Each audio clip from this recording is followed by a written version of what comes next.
ಸ್ನೇಹಿತರೆ ಎಲ್ರಿಗೂ ನಮಸ್ಕಾರ. ಏಕಲವ್ಯ ಯೂಟ್ಯೂಬ್ ಚಾನಲ್‌ಗೆ ನಿಮಗೆ ಸ್ವಾಗತ. ಜನವರಿ ತಿಂಗಳ ಮೊದಲ ವಾರದ ಅಂದ್ರೆ ದಿನಾಂಕ 1ರಿಂದ ದಿನಾಂಕ 10ರವರೆಗಿನ ಪ್ರಮುಖ ಅಂತಾರಾಷ್ಟ್ರೀಯ ಪ್ರಚಲಿತ ವಿದ್ಯಮಾನಗಳನ್ನ ನಿಮಗೆ ಈ ವಿಡಿಯೋದಲ್ಲಿ ನಾನು ನಿಮಗೆ ತಿಳಿಸ್ಕೊಡ್ತೀನಿ. ಡೈಲಿ ಕರೆಂಟ್ ಅಫೇರ್ಸ್‌ನ ನಾನು ನ್ಯೂಸ್ ಪೇಪರ್ಸ್‌ನ ಆಡ್ ಮಾಡ್ತಾ ಇದ್ದೀನಿ. ಆದಷ್ಟು ಬೇಗ ಅಲ್ಲೂ ಕೂಡ ವಿತ್ ವಾಯ್ಸ್ ಓವರ್ ಕೊಡೋ ಪ್ರಯತ್ನವನ್ನ ಮಾಡ್ತೀನಿ. ಪ್ರಮುಖ ಅಂತಾರಾಷ್ಟ್ರೀಯ ಘಟನೆಗಳನ್ನ ಈ ವಾರ ನಡೆದಂತ ಅಂತಾರಾಷ್ಟ್ರೀಯ ಘಟನೆಗಳನ್ನ ನೋಡ್ತಾ ಹೋಗೋಣ. ಮುಂಬರುವ ಎಲ್ಲ ಪರೀಕ್ಷೆಗಳಿಗೂ ಈ ಪ್ರಶ್ನೆ ಮತ್ತು ಉತ್ತರಗಳು ಉಪಯೋಗ ಆಗುತ್ತೆ. ಹಾಗಾಗಿ ವಿಡಿಯೋ ಸ್ಕಿಪ್ ಮಾಡದೆ ಕೊನೆ ತನಕ ನೋಡ್ತಾ ಇರಿ. ವಿಡಿಯೋ ಇಷ್ಟ ಆದರೆ ಲೈಕ್ ಮಾಡೋದನ್ನ ಮರಿಬೇಡಿ. ಪ್ರಶ್ನೆ 1, 42ನೇ ಭಾರತೀಯ ಸಾಮಾಜಿಕ ವಿಜ್ಞಾನ ಕಾಂಗ್ರೆಸ್ ನಡೆದಂತ ಸ್ಥಳ ಯಾವುದು ಅಂತ ಕೇಳಿದ್ದಾರೆ. ಸರಿಯಾದ ಉತ್ತರ ಒಡಿಶಾದ ಭುವನೇಶ್ವರದಲ್ಲಿ 42ನೇ ಭಾರತೀಯ ಸಾಮಾಜಿಕ ವಿಜ್ಞಾನ ಕಾಂಗ್ರೆಸ್ ಸಮಾವೇಶ ನಡೆದಿದೆ. ಥೀಮ್ ಈ ಸತಿ ಏನಾಗಿತ್ತು ಅಂದ್ರೆ human future in digital era ಅನ್ನೋದು ಈ ಒಂದು ವರ್ಷದ ಥೀಮ್ ಆಗಿತ್ತು ಇದಕ್ಕೆ. ಅಂಡ್ ಈ ಒಂದು ಸಮಾವೇಶವನ್ನ ಮಣಿಪುರದ ಗವರ್ನರ್ ಆದಂಥ ಡಾಕ್ಟರ್ ನಜ್ಮಾ ಹೆಪ್ತುಲ್ಲಾ ಅವರು ಡಿಸೆಂಬರ್ 27ರಂದು ಒಡಿಸ್ಸಾದ ಭುವನೇಶ್ವರದಲ್ಲಿ ಕೆಐಟಿಟಿ ವಿಶ್ವವಿದ್ಯಾಲಯದಲ್ಲಿ ಉದ್ಘಾಟನೆ ಮಾಡಿದ್ದಾರೆ. ಐಸಿಸಿ ಮಹಿಳಾ ಕ್ರಿಕೆಟರ್ ಆಫ್ ದಿ ಇಯರ್ 2018 ಈ ಒಂದು ಕಿರೀಟವನ್ನು ಪಡ್ಕೊಂಡಂತ ಭಾರತೀಯ ಆಟಗಾರ್ತಿಯ ಹೆಸರು ಸ್ಮೃತಿ ಮಂದನ. 2018ರ ಮಹಿಳಾ ಕ್ರಿಕೆಟರ್, ಐಸಿಸಿ ಮಹಿಳಾ ಕ್ರಿಕೆಟರ್ ಆಫ್ ದಿ ಇಯರ್. ಈ ಪ್ರಶ್ನೆ ನಿಮಗೆ ಮುಂದೆ ಯಾವ ಒಂದು ಎಕ್ಸಾಮಿನೇಷನ್ಸ್ ಅಲ್ಲಿ ಕೂಡ ಕೇಳಬಹುದು.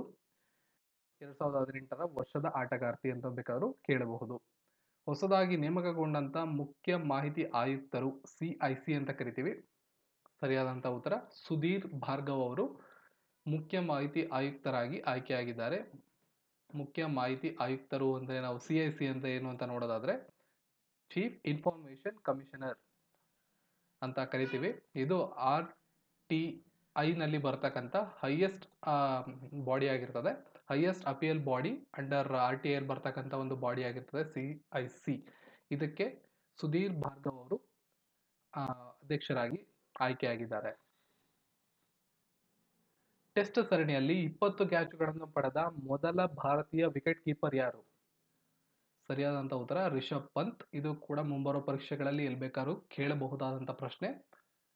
ಟೆಸ್ಟ್ ಸರಣಿ ಅಂದ್ರೆ ಟೆಸ್ಟ್ ಕ್ರಿಕೆಟ್ ಅಲ್ಲ, ಟೆಸ್ಟ್ ಸರಣಿ ಒಂದು ಸರಣಿಯಲ್ಲಿ ಇತ್ತೀಚೆಗೆ ಭಾರತ ಮತ್ತು ಆಸ್ಟ್ರೇಲಿಯಾ ನಡುವೆ ಸರಣಿ ನಡೀತಲ್ಲ, ಆ ಸರಣಿಯಲ್ಲಿ ಒಟ್ಟು 20 ಕ್ಯಾಚ್ಗಳನ್ನ ಆ ಒಂದು ಸರಣಿ 5 ಪಂದ್ಯ 4 ಪಂದ್ಯಗಳ ಸರಣಿಯಲ್ಲೇ 20 ಕ್ಯಾಚ್ಗಳನ್ನ ಪಡೆದಂತ ಮೊಟ್ಟ ಮೊದಲ ಭಾರತೀಯ ವಿಕೆಟ್ ಕೀಪರ್ ಆಗಿ ರಿಷಬ್ ಪಂತ್ ಅವರು ಸಾಧನೆಯನ್ನ ಮಾಡಿದ್ದಾರೆ. ಈ ಸಾಧನೆಯನ್ನು ಅವ್ರು ಮಾಡಿದ್ದು ಮೆಲ್ಬೋರ್ನ್ ನಲ್ಲಿ ನಡೆದಂತ ಆಸ್ಟ್ರೇಲಿಯಾ ವಿರುದ್ಧದ ಬಾಕ್ಸಿಂಗ್ ಡೇ ಟೆಸ್ಟ್ ಕ್ರಿಕೆಟ್ ನ ಅಂತಿಮ ದಿನದಲ್ಲಿ ಅಂದ್ರೆ ಡಿಸೆಂಬರ್ 30 ಈ ಸಾಧನೆಯನ್ನು ಅವರು ಮಾಡಿದ್ರು.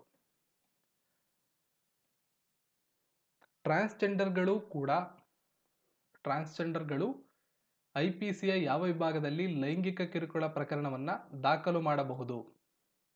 ಯಾವ ಒಂದು ಸೆಕ್ಷನ್ ಅಂತ ನಾವು ನೋಡೋದಾದ್ರೆ ಐಪಿಸಿ ಸೆಕ್ಷನ್ 354A ಅಡಿಯಲ್ಲಿ ಟ್ರಾನ್ಸ್ಜೆಂಡರ್ಗಳು ಸಹ ಲೈಂಗಿಕ ಕಿರುಕುಳ ಪ್ರಕರಣವನ್ನ ಯಾವುದೇ ವ್ಯಕ್ತಿ ಮೇಲೆ ಅಂದ್ರೆ ಕಿರುಕುಳ ಕೊಟ್ಟಂತ ವ್ಯಕ್ತಿಯ ಮೇಲೆ ದಾಖಲು ಮಾಡಬಹುದು. ಈ ತರ ಒಂದು ತೀರ್ಪನ್ನ ಇತ್ತೀಚೆಗೆ ದೆಹಲಿ ಹೈಕೋರ್ಟ್ ನೀಡಿದೆ. ಲೈಂಗಿಕ ದೌರ್ಜನ್ಯ ದೂರುಗಳನ್ನು ದಾಖಲಿಸಲು ಭಾರತೀಯ ದಂಡ ಸಂಹಿತೆ ಐಪಿಸಿ ಸೆಕ್ಷನ್ ಅಂತ ನಾವೇನ್ ಕರಿತೀವಿ, ಭಾರತೀಯ ದಂಡ ಸಂಹಿತೆ ಅದರ ಸೆಕ್ಷನ್ ನ 354A ವಿಧಿಯಡಿ ದೆಹಲಿ ಹೈಕೋರ್ಟ್ ಈ ತೀರ್ಪನ್ನ ನೀಡಿದೆ. ಟ್ರಾನ್ಸ್ಜೆಂಡರ್ಗಳು ಕೂಡ ಅವರಿಗೆ ಲೈಂಗಿಕ ಕಿರುಕುಳ ಆದ್ರೆ ಆ ಒಂದು ಪ್ರಕರಣವನ್ನು ದಾಖಲು ಮಾಡಬಹುದು ಅಂತ ಹೇಳಿದೆ.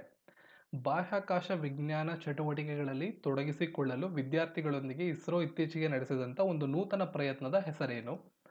ಸರಿಯಾದ ಉತ್ತರ ಸಂವಾದ್. ಇದು ಕೂಡ ಮುಂಬರುವ ಪರೀಕ್ಷೆಗಳಲ್ಲಿ ನಿಮ್ಗೆ ಎಲ್ಲಿ ಬೇಕಾದ್ರೂ ಕೇಳಬಹುದು. ಇಸ್ರೋ ವಿದ್ಯಾರ್ಥಿಗಳೊಂದಿಗೆ ನೂತನವಾಗಿ ಒಂದು ಚಟುವಟಿಕೆಯನ್ನು ನಡೆಸೋದರ ಹೆಸರೇನು ಅಂತ ನಿಮಗೆ ಕೇಳಿದ್ರೆ ಸಂವಾದ್ ಅಂತ ಹೇಳಬೇಕಾಗತ್ತೆ. ತೆಲಂಗಾಣ ಹೈಕೋರ್ಟ್ಗೆ ಮೊದಲ ನ್ಯಾಯಮೂರ್ತಿಯಾಗಿ ಇತ್ತೀಚೆಗೆ ಅಧಿಕಾರವನ್ನು ವಹಿಸಿಕೊಂಡಂತವರು ಜಸ್ಟಿಸ್ TB ರಾಧಾಕೃಷ್ಣನ್.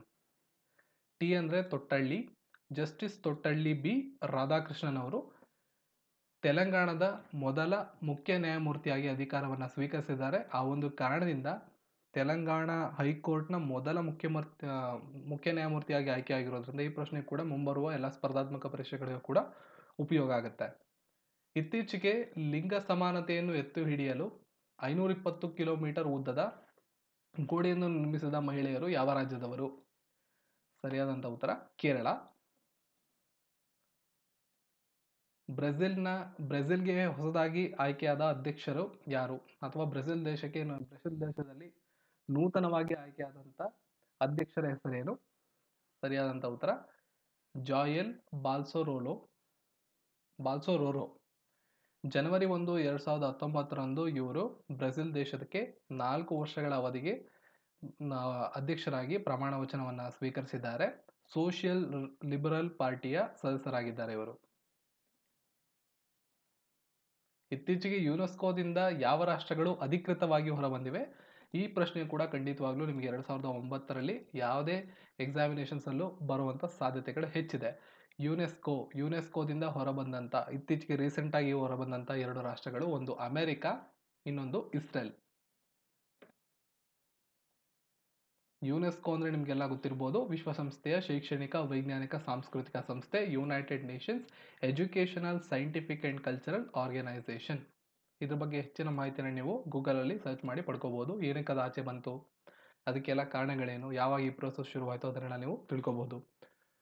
ಉಜ್ವಲ ನೈರ್ಮಲ್ಯ ಕರವಸ್ತ್ರ ಉಪಕ್ರಮವನ್ನು ಕೇಂದ್ರ ಸರ್ಕಾರ ಕೆಳಗಿನ ಯಾವ ರಾಜ್ಯದಲ್ಲಿ ಪ್ರಾರಂಭ ಮಾಡಿದೆ? ಸರಿಯಾದ ಉತ್ತರ ಒಡಿಶಾ.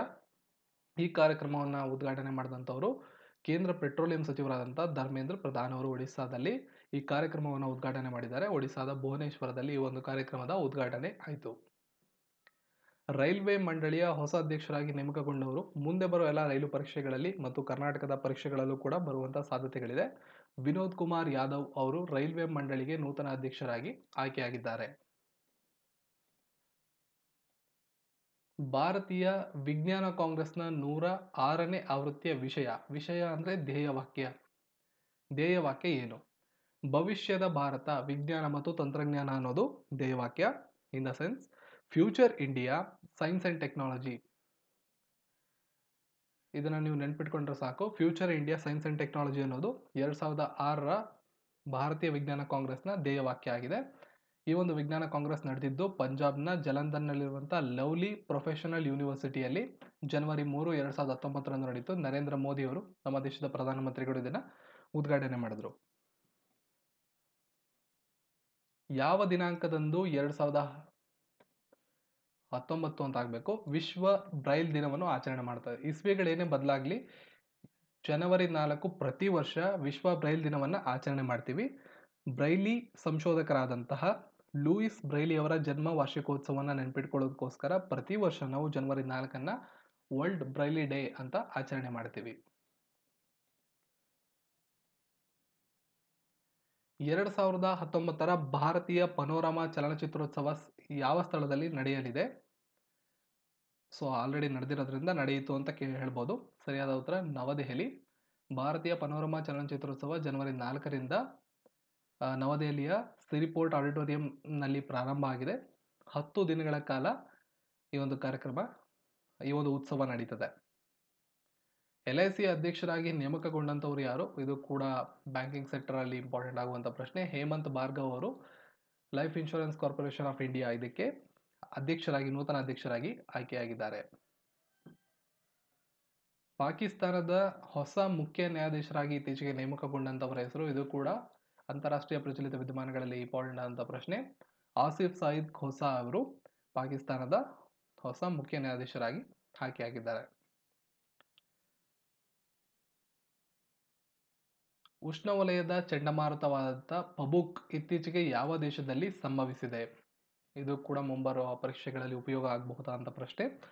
ಸರಿಯಾದಂಥ ಉತ್ತರ ಥೈಲ್ಯಾಂಡ್. ಈ ಪ್ರಶ್ನೆ ಯಾವ ರೀತಿ ಬೇಕಾದ್ರೂ ಬರ್ಬೋದು, ಮ್ಯಾಚ್ ದಿ ಫಾಲೋಯಿಂಗ್ ಅಲ್ಲಾದ್ರೂ ಬರ್ಬೋದು, ಡೈರೆಕ್ಟ್ ಪ್ರಶ್ನೆ ಬರ್ಬೋದು, ಅಥವಾ ಥೈಲ್ಯಾಂಡ್ ಬಗ್ಗೆನೇ ಬರ್ಬೋದು. ಪಬುಕ್ ಅನ್ನೋ ಹೆಸರಲ್ಲಿ ಕೇಳ್ಬೋದು.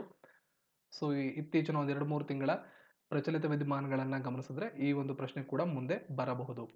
ಗ್ಲೋಬಲ್ ಹೆಲ್ತ್ ಕೇರ್ ಶೃಂಗಸಭೆ 2019ರ ಯಾವ ನಗರದಲ್ಲಿ ನಡೆಯುತ್ತದೆ? ಸರಿಯಾದ ಉತ್ತರ ಹೈದರಾಬಾದ್.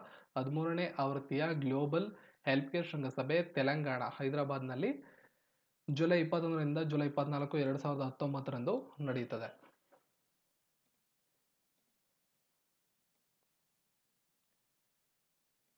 ಎಂಬತ್ತನೇ ರಾಷ್ಟ್ರೀಯ ಟೇಬಲ್ ಟೆನ್ನಿಸ್ ಚಾಂಪಿಯನ್ಶಿಪ್ 2019 ಯಾವ ಸ್ಥಳದಲ್ಲಿ ನಡೆಯಿತು? ಸರಿಯಾದಂಥ ಉತ್ತರ ಕಟಕ್ಕಲ್ಲಿ ಇದು ನಡೆದಿದೆ. ಇದು ಕೂಡ ಬರ್ಬೋದು ಮುಂದಿನ ಪರೀಕ್ಷೆಗಳಲ್ಲಿ. ಜನವರಿ 4, 2019ರಂದು ಕಟಕ್ ಜವಾಹರ್ಲಾಲ್ ನೆಹರು ಒಳಾಂಗಣ ಕ್ರೀಡಾಂಗಣದಲ್ಲಿ ಈ ಒಂದು ಟೂರ್ನಮೆಂಟ್ ನಡೆದಿದೆ. ಯಾವ ದೇಶದ ತಂಡವು 2019ರ ಹಾರ್ಮನ್ ಕಪ್ ಅನ್ನು ಅಥವಾ ಹಾರ್ಮನ್ ಕಪ್ ಪ್ರಶಸ್ತಿಯನ್ನು ಗೆದ್ದಿದೆ? ಸರಿಯಾದಂತಹ ಉತ್ತರ Switzerland. Khelo India youth games 2019ರ 2ನೇ ಆವೃತ್ತಿ ಯಾವ ಸ್ಥಳದಲ್ಲಿ? ಸರಿಯಾದಂತಹ ಉತ್ತರ ಪುಣೆ. ಹೆಚ್ಚಿನ ಮಾಹಿತಿಯನ್ನು ನೋಡೋದಾದ್ರೆ ಮಹಾರಾಷ್ಟ್ರದಲ್ಲಿ, ಅಂದ್ರೆ ಪುಣೆ ಮಹಾರಾಷ್ಟ್ರದಲ್ಲಿ ಬರೋದು.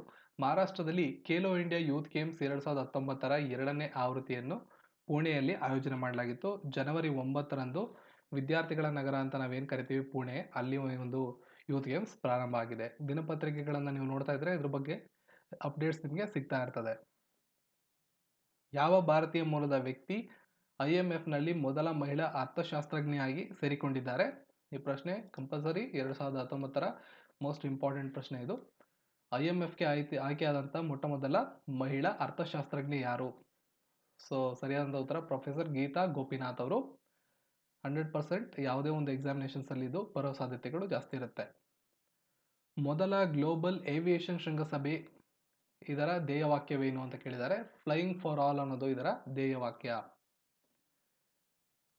ಯಾವ ದಿನಾಂಕದಂದು 2019ರ ಅನಿವಾಸಿ ಭಾರತೀಯ ದಿನವನ್ನು ಆಚರಿಸಲಾಗುತ್ತದೆ? ಜನವರಿ 9ರಂದು ಅನಿವಾಸಿ ಭಾರತೀಯರ ದಿವಸವನ್ನು, ನಾನ್ ರೆಸಿಡೆಂಟ್ ಇಂಡಿಯನ್ ಡೇ ಅನ್ನು ಆಚರಣೆ ಮಾಡಲಾಗುತ್ತೆ. ಭಾರತದ ಅಭಿವೃದ್ಧಿಗೆ ಸಹಕಾರ ನೀಡಿದಂಥ ಸಾಗರೋತ್ತರ ಭಾರತೀಯರ ಸಮುದಾಯಗಳಿಗೆ ಅವರ ಕೊಡುಗೆಗಳನ್ನು ಗುರುತಿಸಿ ಅವರಿಗೆ ಗೌರವವನ್ನು ನೀಡುವ ಸಲುವಾಗಿ ಜನವರಿ 9ರಂದು ಈ ದಿನವನ್ನು ಆಚರಣೆ ಮಾಡಲಾಗುತ್ತದೆ. ಡಿಜಿಟಲ್ ಪಾವತಿಗಳ ಕುರಿತು RBI ಸಮಿತಿಯ ಮುಖ್ಯಸ್ಥರಾಗಿ ಇತ್ತೀಚೆಗೆ ನೇಮಕಗೊಂಡಂಥವರು. ಈ ಪ್ರಶ್ನೆ ಕೂಡ ಬಹಳ ಇಂಪಾರ್ಟೆಂಟ್ ಆಗುತ್ತೆ. ನಂದನ್ ನೀಲೇಕಣಿ. ಡಿಜಿಟಲ್ ಪಾವತಿಗಳ ಕುರಿತು RBI ಸಮಿತಿಯ ನೂತನ ಮುಖ್ಯಸ್ಥರಾಗಿ ನೇಮಕಗೊಂಡಂಥವರು ನಂದನ್ ನೀಲೇಕಣಿ ಅವರು. 106ನೇ ಭಾರತೀಯ ವಿಜ್ಞಾನ Congress Indian pavilion exhibitor of the year ಪ್ರಶಸ್ತಿಯನ್ನು ಯಾವ ಸಂಸ್ಥೆ ಗೆದ್ದುಕೊಂಡಿದೆ? ಇದು ಕೂಡ ಬಹಳ ಇಂಪಾರ್ಟೆಂಟ್ ಆದಂಥ ಪ್ರಶ್ನೆ. ಬಿಕಾಸ್ ಈ ಪ್ರಶಸ್ತಿಯನ್ನು ಗೆದ್ದಿರುತ್ತದೆ DRDO, defence research and development organisation, ರಕ್ಷಣಾ ಸಂಶೋಧನೆ ಮತ್ತು ಅಭಿವೃದ್ಧಿ ಸಂಸ್ಥೆ. 106ನೇ ಭಾರತೀಯ ವಿಜ್ಞಾನ ಕಾಂಗ್ರೆಸ್ನಲ್ಲಿ Indian pavilion exhibitor of the year ಪುರಸ್ಕಾರವನ್ನು ಪಡ್ಕೊಂಡಿದೆ. 6ನೇ ಮಹಿಳಾ ಸಾವಯವ ಉತ್ಸವ 2019 ಯಾವ ಸ್ಥಳದಲ್ಲಿ ನಡೆಯುತ್ತದೆ? ಸರಿಯಾದಂಥ ಉತ್ತರ ಚಂಡೀಗಢದ ಮಹಿಳಾ ಮತ್ತು ಮಕ್ಕಳ ಅಭಿವೃದ್ಧಿ ಸಚಿವಾಲಯ 6ನೇ ಮಹಿಳಾ ಸಾವಯವ ಉತ್ಸವ 2019 ಆಯೋಜನೆ ಮಾಡಿತು.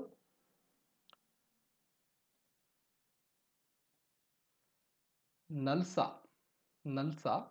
ಅಂತ ಹೇಳಿದ್ರೆ ನ್ಯಾಷನಲ್ ಲೀಗಲ್ ಸರ್ವಿಸ್ ಅಥಾರಿಟಿ ಅಂತ ನಾವು ಕರಿತೀವಿ. ನ್ಯಾಷನಲ್ ಲೀಗಲ್ ಸರ್ವಿಸ್ ಅಥಾರಿಟಿಯ ಎಕ್ಸಿಕ್ಯೂಟಿವ್ ಚೇರ್ಮನ್ ಆಗಿ ಇತ್ತೀಚೆಗೆ ನೇಮಕಗೊಂಡಂಥವರು ಯಾರು? ಸರಿಯಾದಂಥ ಉತ್ತರ ಜಸ್ಟಿಸ್ AK ಸಿಕ್ರಿ. ಇದು ಕೂಡ most probably one of the important question ಆಗುತ್ತೆ. ಜೊತೆಗೆ ಒಂದೆರಡು ಕೀ ಪಾಯಿಂಟ್ಸ್ ಅನ್ನು ನಾನು ಹೇಳೋದಾದ್ರೆ, ವಿಜಯ ಬ್ಯಾಂಕ್ ಮತ್ತು ಡೇನಾ ಬ್ಯಾಂಕ್, ಬ್ಯಾಂಕ್ ಆಫ್ ಬರೋಡಾ ಇವು ಮೂರನ್ನ ವಿಲೀನ ಮಾಡೋದಾಗಿ ಕ್ಯಾಬಿನೆಟ್ ಅನುಮೋದನೆ ಮಾಡಿದೆ. ಇದ್ರ ಬಗ್ಗೆ ನಾನು ರೀಸೆಂಟಾಗಿ ಕೊಡಬೇಕು ಅಂದರೆ ಅದರ ಕೇಂದ್ರ ಕಚೇರಿಗಳು ಎಲ್ಲೆಲ್ಲಿದೆ ಅಂತ ಕೊಟ್ಟಿದ್ದೀನಿ. ವಿಜಯ್ ಬ್ಯಾಂಕ್ನ ಕೇಂದ್ರ ಕಚೇರಿ ಬೆಂಗಳೂರು, ದೇನಾ ಬ್ಯಾಂಕ್ನ ಕೇಂದ್ರ ಕಚೇರಿ ಮುಂಬೈ, ಬ್ಯಾಂಕ್ ಆಫ್ ಬರೋಡಾದ ಕೇಂದ್ರ ಕಚೇರಿ ವಡೋದರ. ನಾನು ಇದನ್ನೇನು ಕೊಟ್ಟಿದ್ದೀನಿ ಅಂತ ನಿಮ್ಗೆ ಗೊತ್ತಿರ್ಬೋದು. ರೀಸೆಂಟಾಗಿ ಸುದ್ದಿಲಿರೋದ್ರಿಂದ ಮ್ಯಾಚ್ ದಿ ಫಾಲೋಯಿಂಗಲ್ಲೂ ಕೂಡ ಈ ಪ್ರಶ್ನೆಗಳು ಬರಬಹುದು.